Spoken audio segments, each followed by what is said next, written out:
October 7th, I went to work. I was in the anchor's chair covering while the fighting was still going on down south. I remember talking to people. One scene, for example, a friend of Noah Argamani's came on and said, I want to show this footage that was taken of her, and we couldn't show the face of Noah Argamani. And because at that time, it still wasn't clear what had happened. Right. And then during the broadcast, permission came to show her being kidnapped into Gaza, for example. So I was speaking to people, family members who had relatives in Gaza, crying on air, saying, where are on the Gaza border, of course, but by that time actually in Gaza, saying, where are the soldiers? Help us. People calling from Gaza into the studio saying we need help. So that was a traumatic time. I grew up, born and raised in the New York area. I grew up in the 5-town suburbs of New York. I went to New York University. My major was a film student. I studied in the famous NYU Film School. I was actually there in the years when people like Spike Lee, who I did not know was a student, and Chris Columbus, who went on to direct The Home Alone and the first couple of Harry Potter movies. Unfortunately, I did not become Spike Lee or Chris Columbus. And so I did a minor in journalism. I figured that the odds against me becoming a film director were not great. I figured journalism would be my safe fallback. I thought there'd always be jobs in journalism. So I wrote some for the school newspaper. I worked a little on the NYU radio station, WNYU, which was quite good. I did some stuff in the news division there. After university, a couple of years after that, I decided to make Aliyah to Israel. We could talk about that later. But I came here, not quite sure what to do, but I thought maybe I could look into journalism. That led me to the Jerusalem Post, of course, the English language newspaper here. I started to contribute freelance articles to them, which they liked. And that went on for a little over a year. And then they finally hired me as a reporter, cub reporter. And I spent about 20 years at the Jerusalem Post, rising up and doing just about every job that there was there. Reporter, columnist, movie reviewer, editor, until I was the managing editor, the basically number 2 position at the paper. Really, you're running the daily newspaper. From there, I went over to Bloomberg news outlet, international. And I was almost 8 years, I worked for them. I was their bureau chief here in Israel. And then I shifted into television. And I worked briefly for what's called the RBA News, which was a government-run station, which was shut down. And then I went to I-24 News, which is an English language station, actually multi-language international station, broadcast out of Israel. And I was the chief anchor on their main news program called The Rundown. I did that for 8 years. And last year I shifted more into, I would call, easing into retirement mode, but I still anchor a weekly current affairs program called ILTV Security Brief, which is broadcast on ILTV, a channel, another English language channel here in Israel, focuses on security and military matters. And I also have a podcast, which is produced in association with the Jerusalem Post called the Jerusalem Dispatch. And I co-host that with the editor of the Jerusalem Report, with Mark Zeglish. So I've done it all. I've local news, I've done international news. I've been a commentator on CNN and Al Jazeera and all kinds of foreign news programs. So I've pretty much covered what there is in journalism in Israel, certainly in English. I would ask you to tell us a little bit about your family history. My family history, I was a third-generation American. I grew up in a fairly assimilated Jewish household. We were not religious at all. We went to shul on high holidays and Passover. We had a Seder. I went to Hebrew school to learn enough Hebrew to read my bar mitzvah portion, and that was that. So I did not grow up in a house that was strongly Jewish or Zionist, but 2 experiences probably paved my road here. When I was 13, my family took its first trip abroad and we came to Israel. And it was bar mitzvahed at the Western Wall. And, I wasn't thinking I'm going to end up living here one day. Of course not. That was the furthest thing from my mind. But Israel made an impression on me, a positive impression, even at 13. And then when I was 18, I came back to Israel and I was on a kibbutz in the north, just outside of near the Jordan border. And I was a volunteer then. It was the 1970s. That was a very popular thing to do. And that was a Jewish experience completely different from being an American Jew. And it made a positive impression on me. But I thought I'd be a movie director in Hollywood. In my final years in school and a little after that, I felt something lacking in my identity. And I wanted to explore my Jewishness in a deeper way. My really most positive experiences with being Jewish were with Israel. And I came back when I was 24 come back to Israel and see how that would feel. I did a few different things here. I studied in a yeshiva for the first time. I did a volunteer program for the army. Something about Israel clicked with me. And I said to myself, I should come here and see if I could make it here, if I could live. I could make Aliyah. Yeah. And I came back a year later to move here. And I said, I'm going to give it all. I'm going to just come back, change my name to Calev Ben David, that is not my original name, and see what it's like. And if it doesn't work out for me and I don't feel this is a home for me, I'll just go back to the States and continue with my life. Right. But in fact, it did work out almost from the moment I got here. Wow. Yeah. Do you have other families that came also? No, I don't. No. And your father was a policeman, I remember. No, he was not. Policeman. No, you're thinking of another journalist at the Jerusalem Post, R.A. O'Sullivan. My father worked in the garment district of New York. Okay. And he died quite young, actually, just half a year after that trip to Israel when I was 13. My father passed away. So I come from a kind of small, compressed family. Yeah. So that wasn't a factor in my coming to Israel at all. Did that change your perspective on things radically? I don't say it's radically, but I agree with you. It certainly was, as a journalist, certainly the most tumultuous 2 years and the most significant of my experience. And I've been here through a lot. Covered the first, and I know you've been here and during these same periods, right. The first Gulf War, when we were first time in the sealed rooms, and the first day of the Gulf War when people were told not to leave their apartments, to stay in because we were afraid Saddam Hussein would have chemical weapons. I was out in the streets reporting. During the first Intifada, when the Palestinians were throwing rocks into the streets of Jerusalem in the Old City, I was out in the streets covering that. I was there in Gaza. First of all, I served in Gaza. I'm a veteran of the IDF. I did what they call Shlav Bet, which is I did 4 months basic training and then another 12 years at reserve duty in Gaza in the West Bank. And I was in Gaza.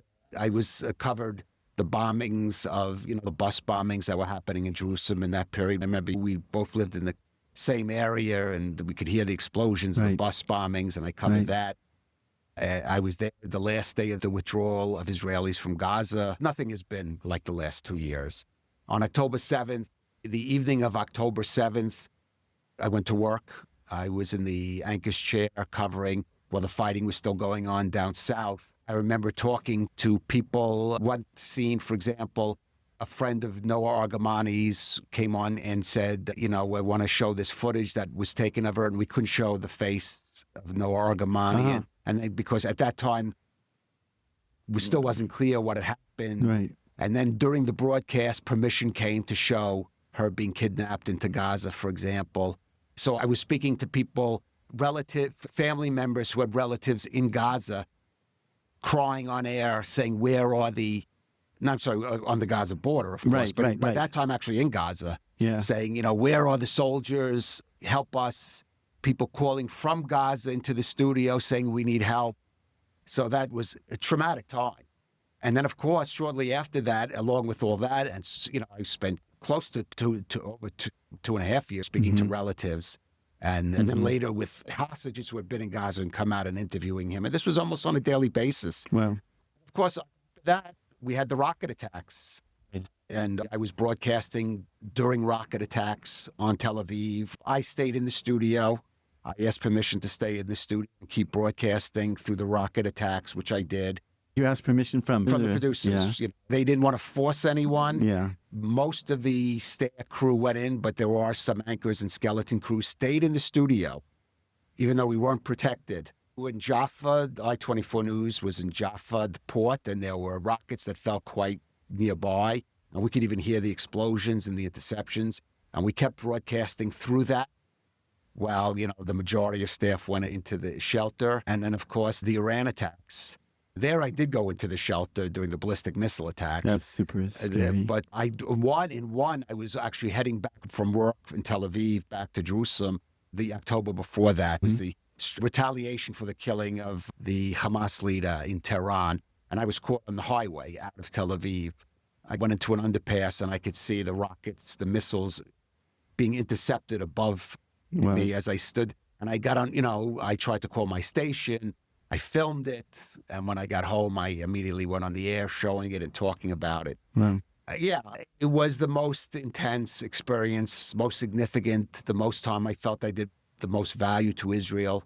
It was an amazing experience. It was heartbreaking. It was debilitating in some way psychologically to be doing this for that time. After that, and certainly after reporting on the return of the very last, which I still continued to report after I left I-24 News with ILTV, was in Hostage Square during all the hostage releases. And then on the day Ron Gvili's body was returned, I was also in the studio, in the news studio. And yeah, that was like a closure to me. I feel, even though I continue to do journalism, I feel that I've reached a kind of closure, that I don't really need to do it. I still do. That to me was a kind of closure just recently, Ron Gvili. Are you able to voice your own position? I saw a post about something to do with politics and journalism and money and journalism. So, well, I know you're referring to there have been some developments that I won't go into the details of I-24 News, which I left or I was told to. It had to do with direction the station was taken. And I'm not going to go into the details of that. But here's the thing. I've worn different hats in my career. I have been a reporter, a news reporter. I have been the editor, basically the editor of a magazine, a newspaper. I've been a columnist in which I wrote in my own voice. And I have also been a TV news reporter and TV news anchor. In some positions, it's fine to give your opinion. If you're a columnist, that's what you're paid to do. Right. And my feeling always was as though if my job was as a reporter or as a news anchor, then I shouldn't be giving my opinion. I should be allowing the people who are speaking that I'm interviewing give their opinions. I should try to present as many opinions as possible within reason. I'm not going to allow someone to speak incitement or outright fabrications out there. I fully admit I'm an Israeli, and I consider myself a Zionist, and of course that's going to color how I present the news. A great film director, Jean-Luc Godard, once said, every edit that you make is a moral decision. Right. Even as we're talking, you could edit this conversation based on your own bias, change what I'm going to say. Of course, nothing is objective, but I do feel, I grew up in the time, certainly as a news anchor, which has been my primary job for the past decade. I grew up in the era of Walter Cronkite, when it wasn't his job to give his opinion or to present only one view. It was his job to present different views, let the viewer make up his mind. If somebody said something factually incorrect, to correct them, challenge them, ask challenging questions, but not to be an advocate. That's a different job. Right. And I think a lot of journalism out of Israel has devolved or evolved into advocacy, either one way or the other, for Israel, against Israel, for Prime Minister Netanyahu, against Bibi. And I don't think that's not what a journalist should be doing. Nothing wrong with that. That could be what an advocate does. That could be what an opinion columnist does. A commentator can do that, an analyst. But there is a job still as a journalist, as an anchor. When I'm in that chair and I'm doing that job, I think my job is to present as broad enough facts and differing views of people, and the viewer make up their mind. And I've always advocated that if Israel gets fair coverage in which people are presented with facts, with the proper context and the proper background, Israel will do pretty well by that. Right. It's often said that we don't have a great outreach of information, and we certainly don't have, I don't know how much Qatar spends for Al Jazeera and for, I know, hundreds of millions of dollars to... I'm glad you mentioned Al Jazeera, because Al Jazeera, of course, is funded by the Qatari government. And a lot of people have asked, where is the Israeli version of Al Jazeera? Some people said I-24 News was that. Now it's changed. And I'm, again, not going to go into that. And that's part of my issue with it. But where is it? And the answer is, not only does Israel not have its own newscast, and I'm not saying Hasbara, just as a news journalism, but it did have an English language news program called the IBA News. It ran for several years, which I did work for. I worked for a decade ago, and I spent about 6 months working for them.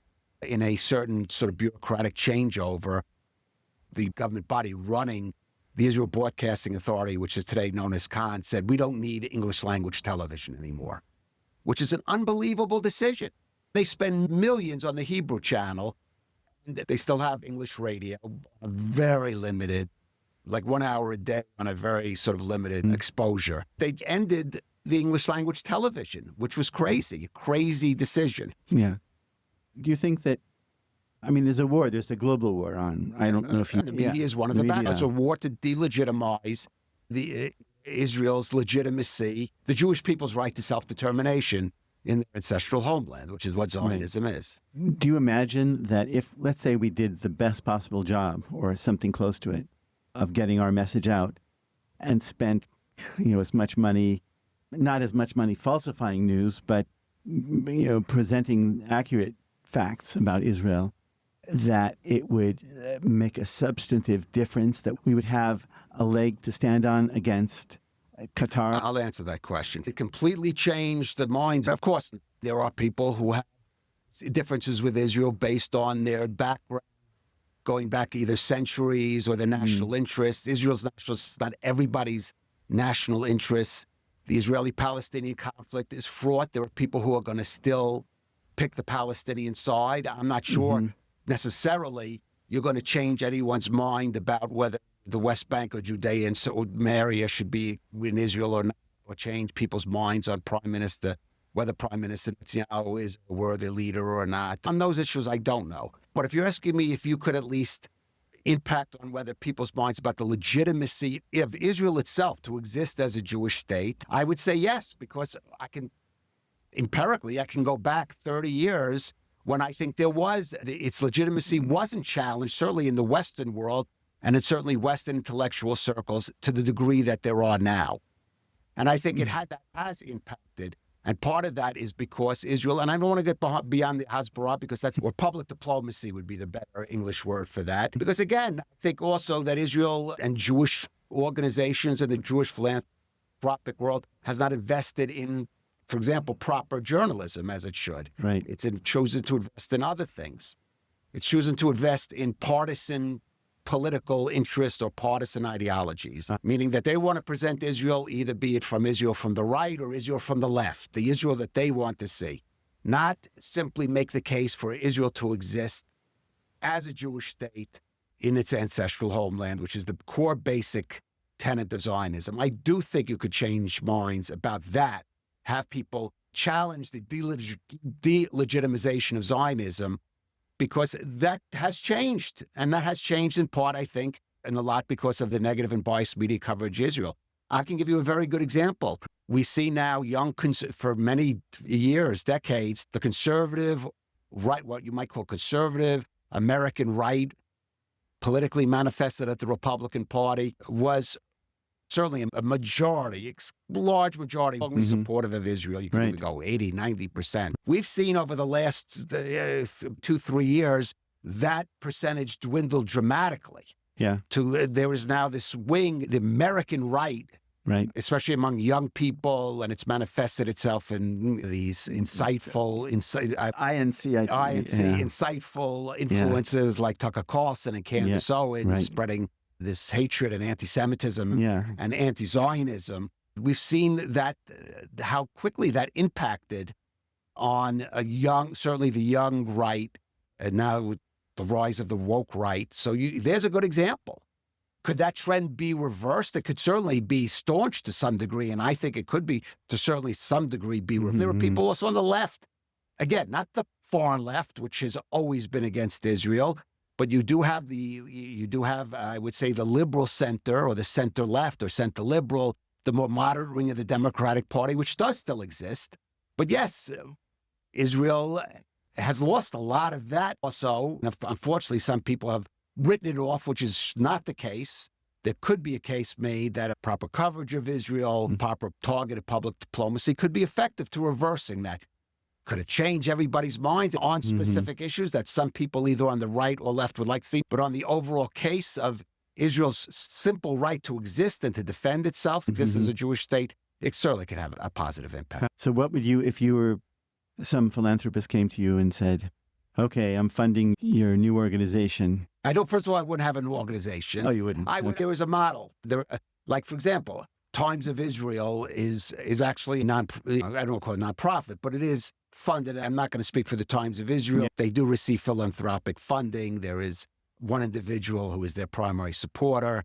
And the Times of Israel, maybe not like it. I certainly, in terms of the politics of its commentators, veers more to the center-left of the Israeli political spectrum. But it does, I think it does a pretty good job of at least reporting from Israel accurately than a lot of the mainstream. So that's one example. I-24 News did that job for a while. Now the man who funds it has chosen a different direction, more towards the Hebrew Israeli audience. That's his choice.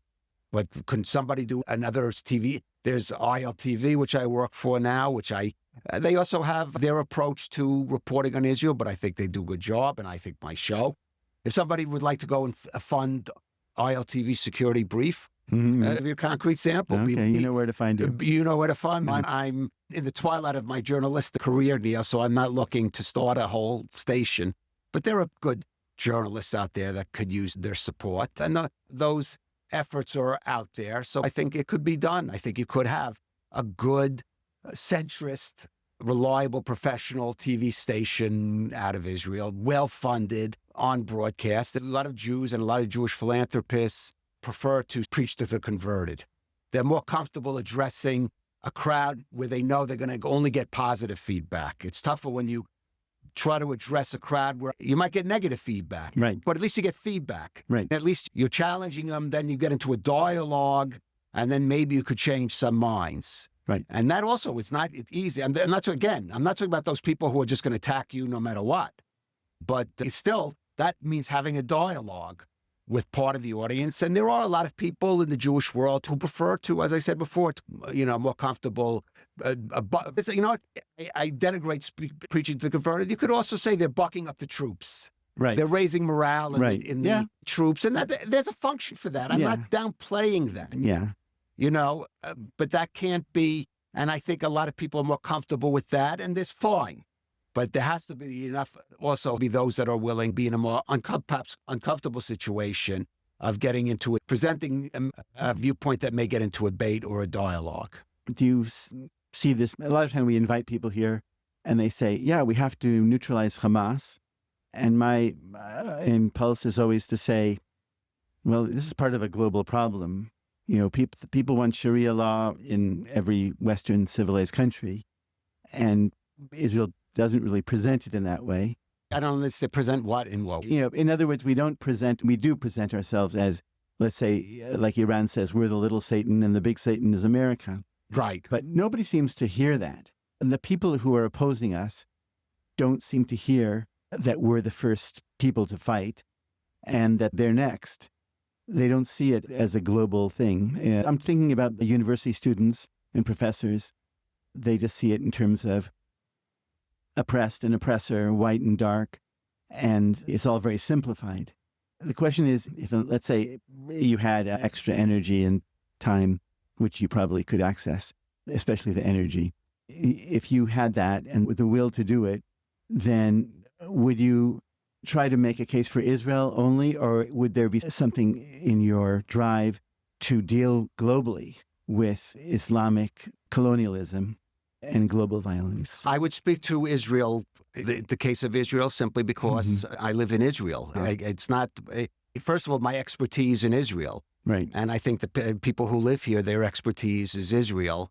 And there have to be the battle against Islamism, radical. You're talking about the global battle against radical Islam. Right. It has to be fought on the home ground by those who are dealing with it in their society. To answer your question, how could Israel possibly lead that battle if Israel's legitimacy itself is under question? Right. So I think, first of all, the job of people, those in Israel, what I would do. Yeah. So that's my answer to you. I can speak with authority about Israel's battle against radical Islam. I certainly can't speak with authority about a battle against radical Islam in Europe. You have to ask that from someone in Europe, not from me.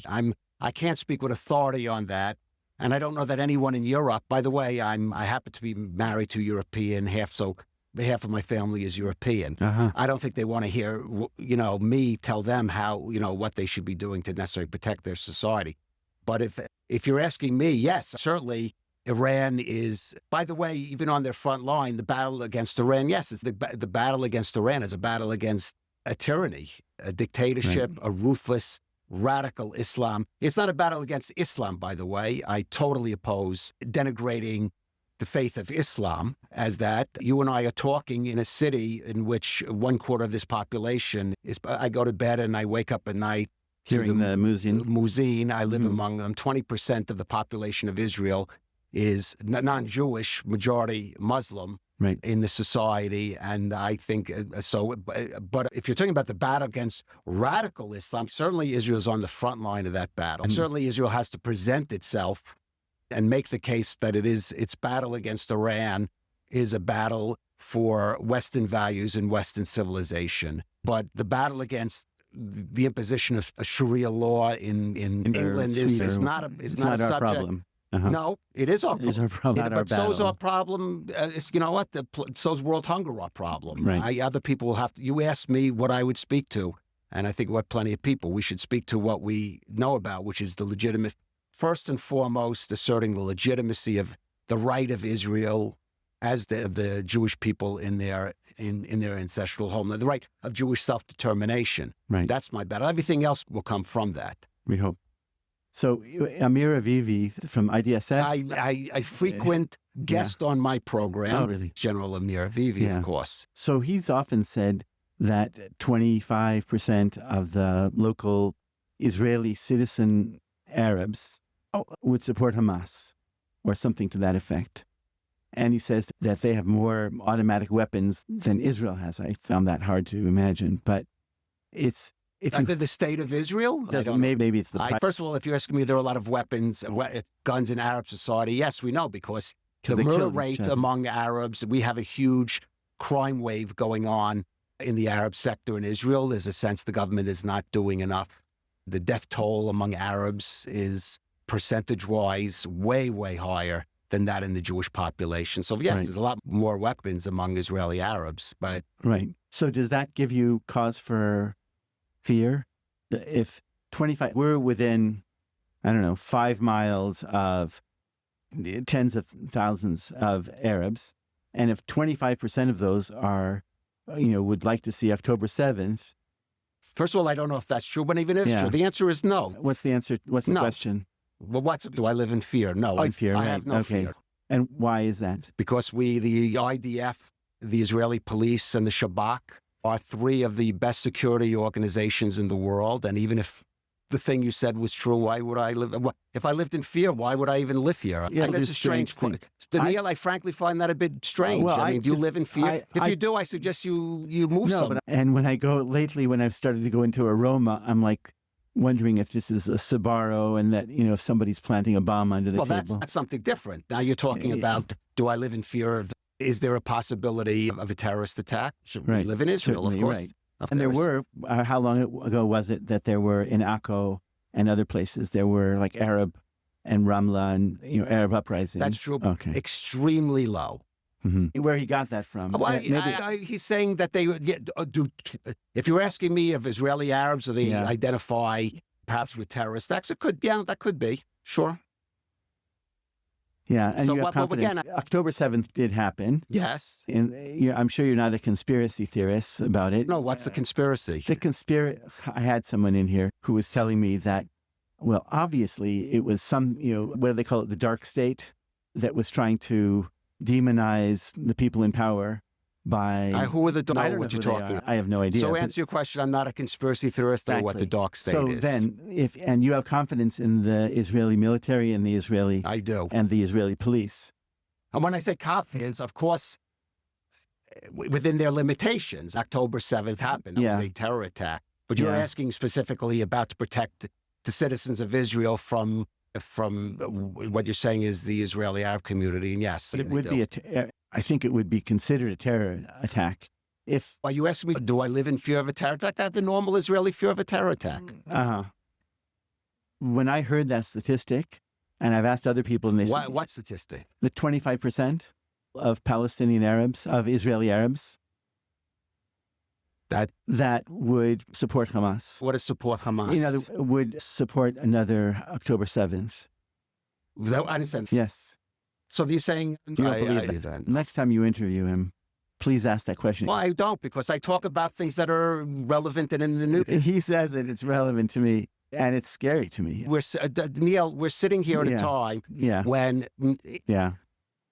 hypersonic ballistic missiles could be fired against us, kill people in this country. Yes. I have another apartment in Bat Yam. I was not there that time, and 2 kilometers away, an entire block, and several people were killed by Iranian missiles. Yeah. Those missiles could be coming this way any day.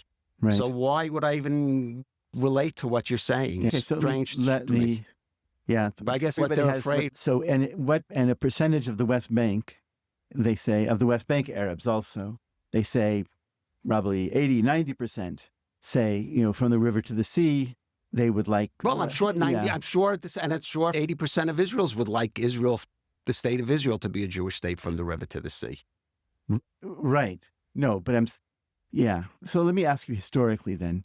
When we were fighting in 67, we were fighting against the Arab nations, and we succeeded in winning the battle for what's now called the West Bank. And we said, the people who are the people there, were they considered enemies at that time?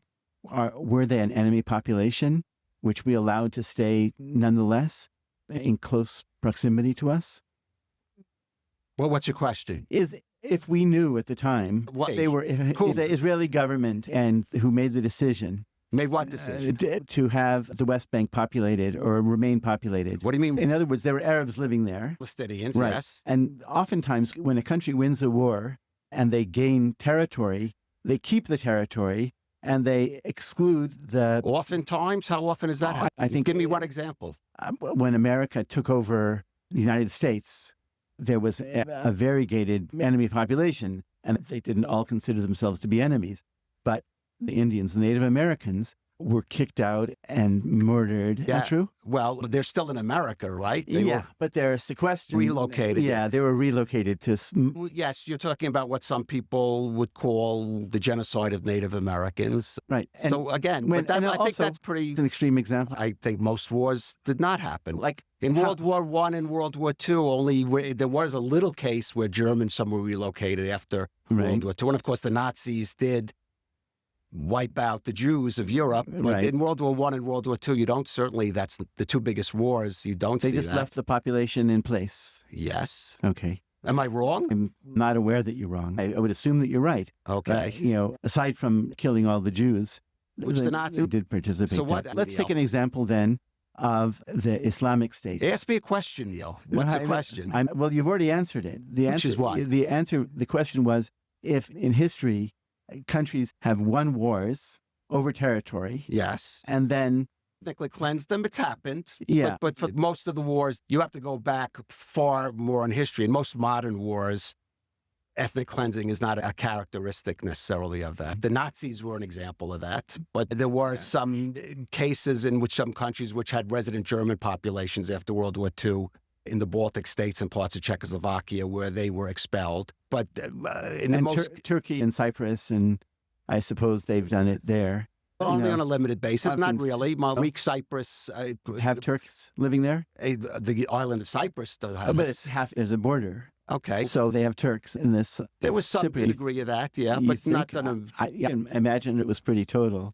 And also, if you take an example of, But again, Yeah. what's the question? I still I'm think I just- could name a million wars where that. I'd be interested to hear. w- The borders were reframed, but the populations were not relocated. No, Not for the most part. for the most part. Okay. I mean, Yeah, for the most part. it might have Again, been. Yeah, what's, we're not historians. I'm not a you know, historian. Yeah, but again, right. why do I'm saying it because it seems to me to be an awkward proposition to have won a war and then leave people who want the rest of your country living miles away from you. If ethnic cleansing is the way you want to label it, or annexation, whatever. what are you asking I'm me? I don't asking know. if it doesn't seem awkward and inappropriate to win a war and then let In general, or specifically here. so what? Specifically so here. what? Like Jordan was designated to be the Palestinian state. Is that no, accurate? that's not accurate. What was Jordan designated to be? By the British, to be ruled by the Hashemite dynasty, which But is not, so everybody seems to say that it was okay. You asked me a we- question. Yeah, no, I'm saying we have I know of different history. information. Okay. The British colonial possessions were divided among Hashemite rulers. In most cases, the Hashemites were rejected in Saudi Arabia, Iraq, and Syria. The Hashemite dynasty was overthrown by the local Arab populations. That wasn't the case in Jordan. It's now ruled Hashemite rulers there. Would you have left things as they are now? You mean, would I have done any differently than Levi Eshkol? Right. No, Okay. definitely not. Okay. They're far greater people than me. And I think generally they played the cards they were dealt. And Israel was lucky and blessed that had the likes of Levi Eshkol, Yitzhak Rabin, and Moshe Dayan Right. to have done. Right. So if you ask me if I second guess them, no. No. Okay. And you wouldn't. Do you have a plan? I know you're a journalist, so you're. Do I plan? What would you like to see happen in the West Bank? If you had a choice, if you were in a position of authority, and you are in a position of authority that you can dictate you can sway people's opinions.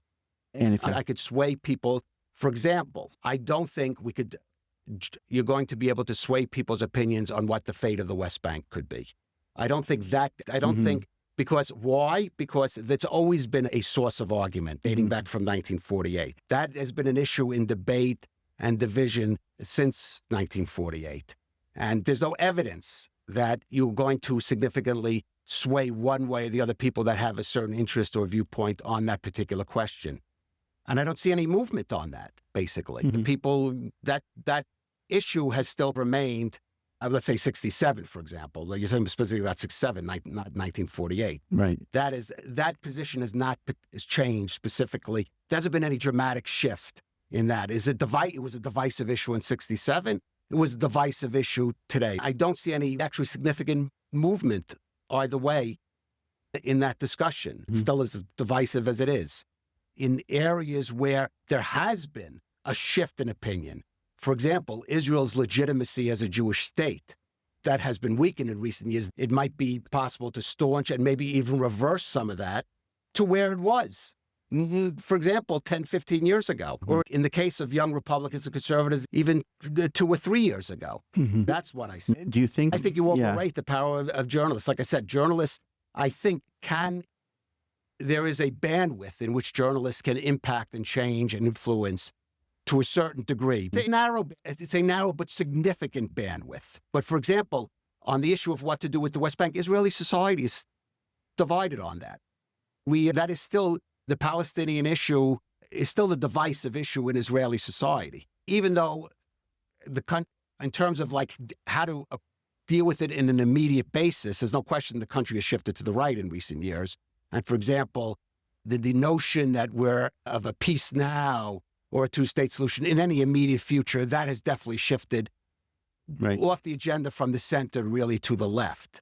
But that doesn't mean that any alternative has come up, meaning there's still that issue about what to do is still the major fault line in Israeli society. It hasn't really shifted since 67 in terms of now that's off the agenda. So when you say people have moved right, they've X'd a Palestinian state. In the immediate future. In the immediate future. Not permanently, but definitely in the immediate future. But they have no particular plans or ideas for the current West Bank. We've tolerated pay for slay and given...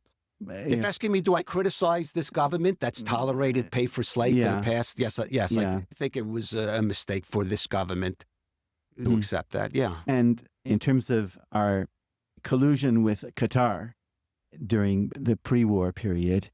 Or during the war period, pre-war.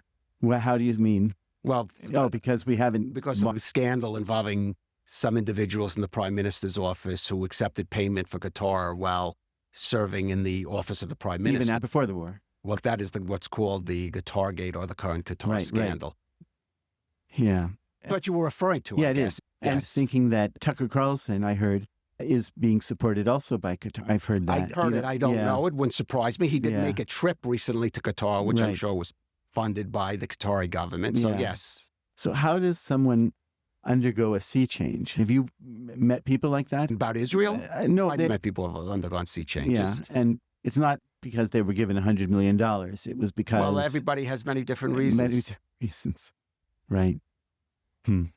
So the question that's in my head is, if we're headed, like you mentioned, the war could happen anytime. The missiles from Iran could come landing anytime. Sure. And that could escalate quickly to, we don't know. Probably. We don't know. We underrated Hamas and overrated, I guess, Lebanon and Syria and Iran, it seems, at least. And, I just wonder if at some point there's going to be like an active war. It seems like the ones that are closest at hand are the most dangerous.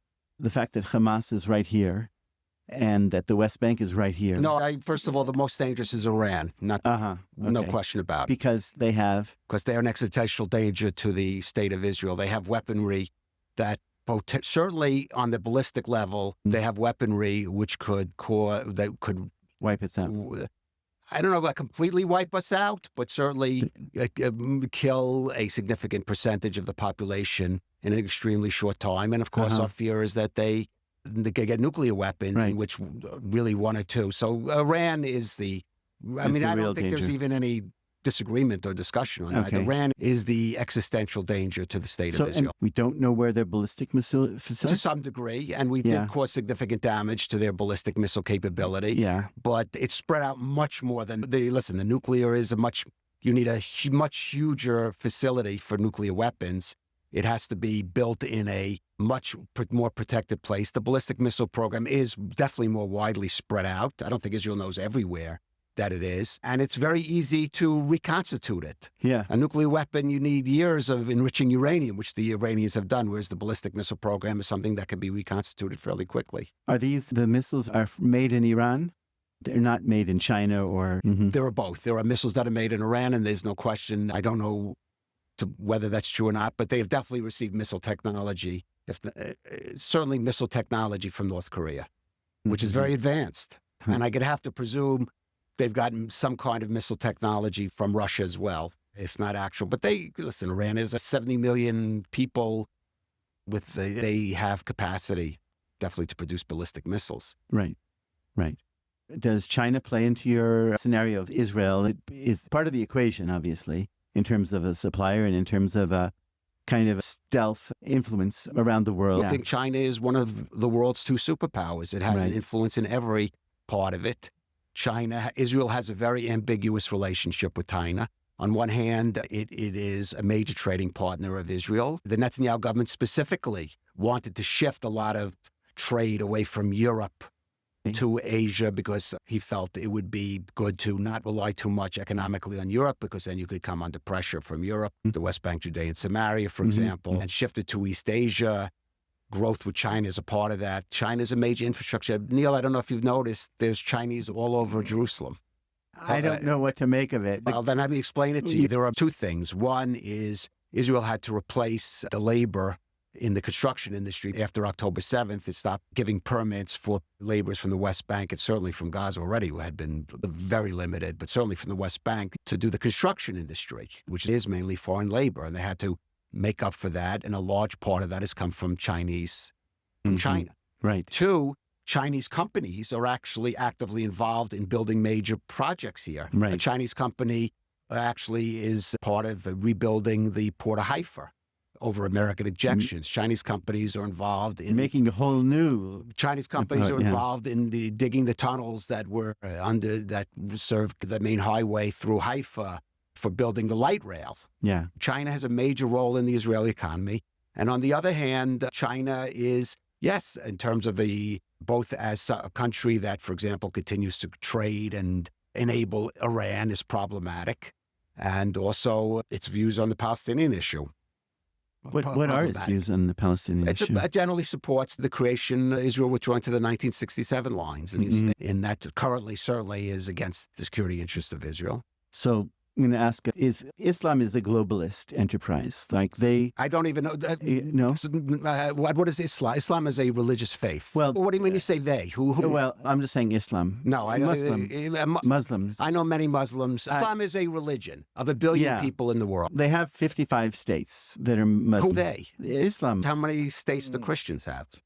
Probably a similar number, maybe more. The question of how active they are. I think you're generalizing. There are states like Indonesia, That's Muslim, which is the largest Muslim state in the world, and then there are states like Iran, which they're two completely different states, completely different attitudes towards Muslim and Islam. So those are the extremes. Think about North Africa, let's talk specific countries. Morocco, Algeria.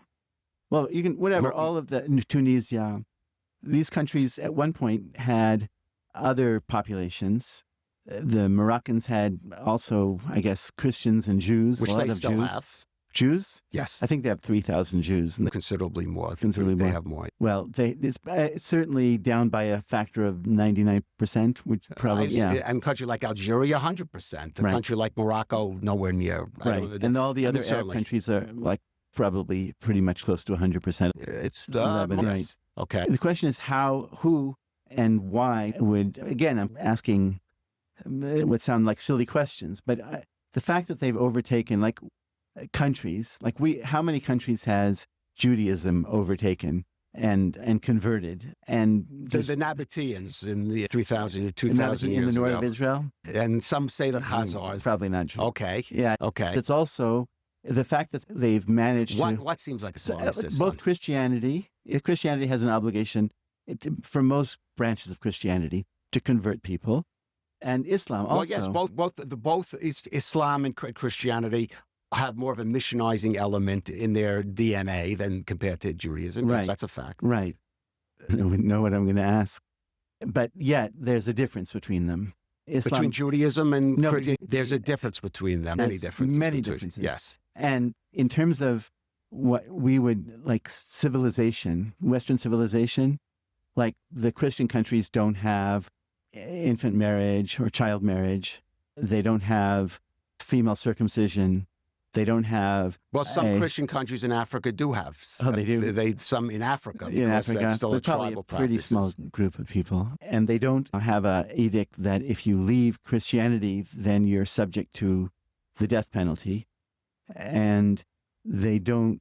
Generally, the terrorists who bomb buildings and blow up airplanes and do shootings, not in America, but elsewhere, generally they're not Christian terrorists or Jewish terrorists. They're generally Muslim terrorists. Not to say all Muslims are not terrorists, but most terrorists are Muslim. Well, most Muslims are not terrorists. I said that, yeah.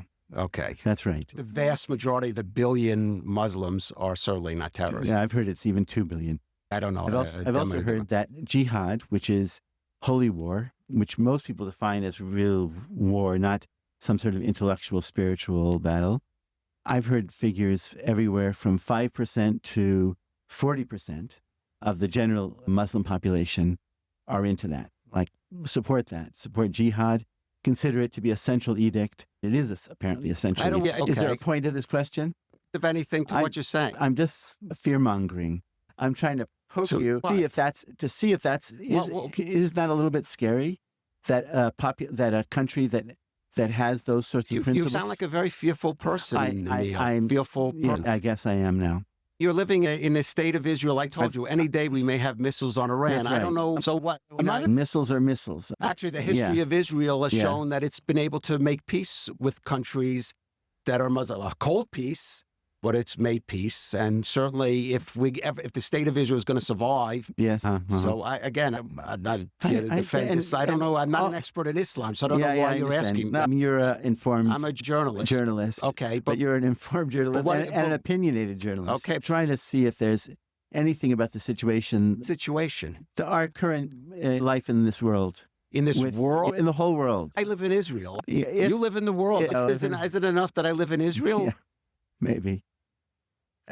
Does it give you cause for hesitation at what's happened in Northern Europe in terms of... Does what give me what cause for hesitation? That Muslims have moved there and that certain kinds of crime... What do you understand what you're asking? Why do I talk about that? I told you, my family, majority of my family are Dutch. They live in Holland. Yeah. The situation is they're concerned about the situation of radicalism, but the majority of Muslims do live there as law-abiding Dutch citizens. So they do have a problem, certainly. Yeah. And we've seen that manifest itself in the attacks on Israelis and in some cases on synagogues. Yeah. So it's a problem that they're dealing with. You think that's the question, is if anybody's really, successfully dealing with it. That's up to the Dutch people, my Dutch relatives and their government to deal with. I just think that what's going on in the rest of the world is of real concern to us. A lot of things I'm concerned about Iran and missiles.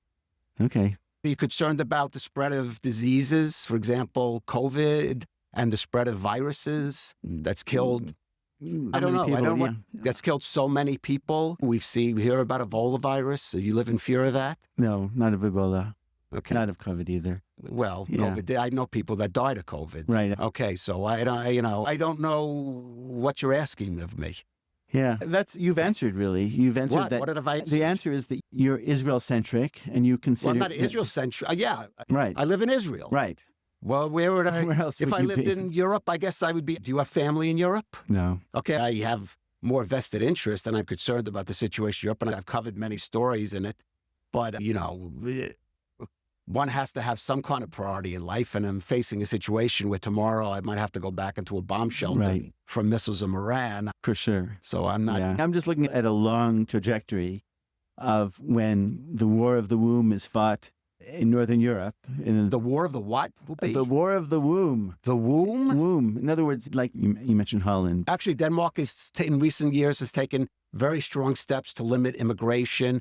They've cracked down. I don't know how closely you follow. You should, if you're so concerned about Europe, should be following it you more should closely. actually closely. Also local fish to fry, not of the political sort. Yeah, because actually the Danish government has taken steps beyond a lot of the current government to deal with the problem of both the immigration of potentially radical Islamist agitators and that within their own country. Right. And they've taken measures to try to get people to have babies. Well, that's a general thing in Europe anyway, where they have a problem with babies, with their population decline. Right.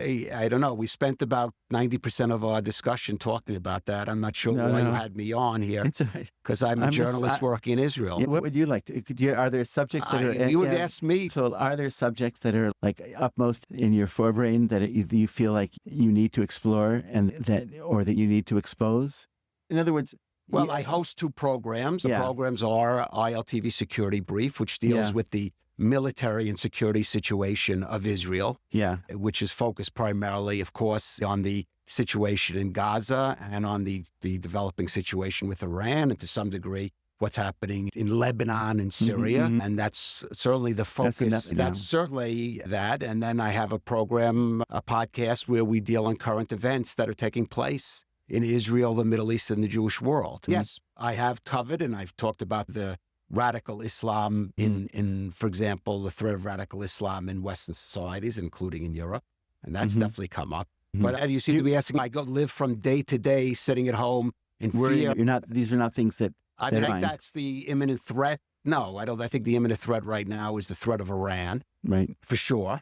And that's going to have to be dealt with. Do you think it will be dealt with? I'm fortunately increasingly skeptical that it's going to be. I had hopes. President Trump seems to be backtracking a bit, so I don't know. But I think he's putting it off because I think at one point Iran is going to threaten, especially as America becomes more invested in the region and in Gaza. And we see basically that Gaza is developing into what's going to become some kind of almost U.S. protectorate, because the U.S. is taking responsibility for Gaza. And disarming Hamas is going to be its main challenge. Main support is going to be coming, along with countries like Qatar and Turkey, from Iran. And so Iran is going to be a threat to American interests in the region, and including those interests in the Gulf, keeping the Gulf open, the flow of oil and gas open. So I think eventually, like you said, Iran calls America the Great Satan. And so at some point, the U.S. is going to have to deal with the Iranian threat, unless there should be an internal revolution in Iran that succeeds in overthrowing the current regime. Do you know what the reasons are why America is holding back? It's Qatar that's pushing them, and Saudi Arabia is pushing them. First of all, it's impossible to read President Trump's mind. Right. There is speculation that some of the people there are two basic camps in his government, one represented or led, say, by Secretary of State Marco Rubio, who would like to see a more aggressive posture against Iran. And then there are those that are more in the isolationist wing of the Republican Party, J.D. Vance, or who might have those that, because of prior business connections, it's just who they're basically listening to, like the chief negotiator Steve Witkoff or Jared Kushner, who just simply feel that they want to take more into account the considerations, for example, of countries like Qatar and Turkey, and therefore would prefer to see a negotiated settlement with Iran. And I think President Trump is listening to them, and that may be why he hasn't made up his mind. At the end of the day, one thing we know about Trump is that he makes up his mind, basically on his own. And it's almost impossible to predict how it's going to fall. Oh, I think Neil, it's if you have fine. any more questions, I I'm know. happy to answer them. I thank you for coming. A pleasure. And we'll make a lot of good little clips from this. And hopefully people will go over to your ILTV and your podcast at the Jerusalem Post. Right. Right. Or the podcast is the Jerusalem Dispatch, which is on the site of the Jerusalem Post, also on their YouTube site as well. Okay, good.